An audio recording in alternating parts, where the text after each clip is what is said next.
This is one of the violent incidents tied to Vladimir Putin in 2024. It's not on the battlefield. It's a shopping centre in Poland's capital city. The Russian president is waging a covert war in Europe. Assassination attempts, cyber attacks, and arson.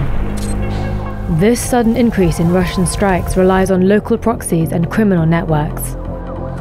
The aim is to cause maximum chaos without triggering an all-out war with NATO. We've mapped the disorder for the first time and found a pattern in Putin's plans. August 2023. Helicopter pilot Maxim Kuzminov defects from the Russian armed forces. The following February, he's shot dead in Spain. 2 months later, investigators in Poland foil a plot to assassinate Ukrainian President Zelensky. In July, US intelligence services reveal a second plot has been thwarted.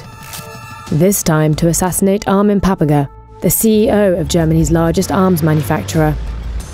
He'd recently announced plans to open a new armoured vehicle plant inside Ukraine. Over the 12 months, we will deliver 250 vehicles, which is a lot.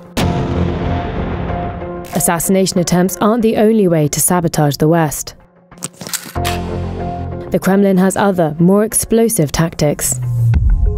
In May, toxic clouds spread over parts of Berlin after a fire at a factory run by the Deal Group, a German company which builds air defences for Ukraine. German police initially pointed to a technical defect, but more recently, Western intelligence services have indicated links to Russia. This is an emerging pattern of attempts to disrupt military installations across Germany. A few weeks earlier, 2 German-Russian nationals were arrested in Bayreuth. They were charged with plotting explosive and arson attacks on military locations, including American bases. And their goal? To undermine the military support provided by Germany to Ukraine. The Kremlin is also targeting civilian locations. In March, a warehouse in London was set alight in the middle of the night. The building housed 2 Ukraine-linked logistics companies, Odyssey and Meist. In 2022, Odyssey had raised money to send aid to Ukraine. 7 were arrested for the attack. 2 of them are the first to be charged under the UK's new National Security Act, brought in to deal with new threats from hostile states like Russia. It deals with espionage, sabotage, and persons acting for foreign powers. None of the men charged are Russian citizens.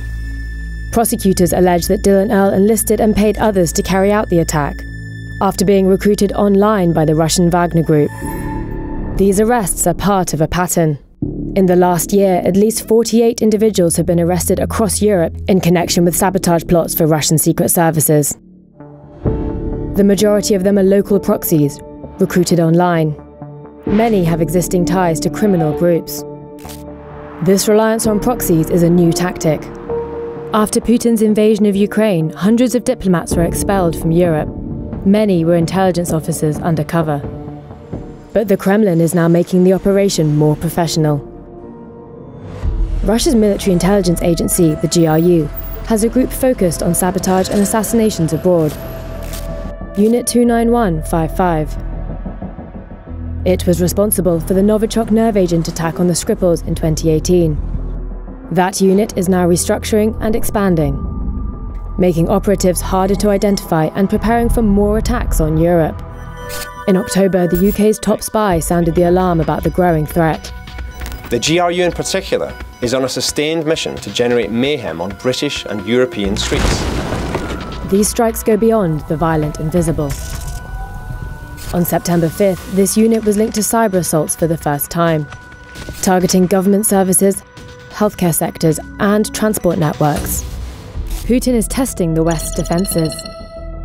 Looking at the incidents together reveals a complicated pattern. The Kremlin is using criminal middlemen to destabilize Europe from within.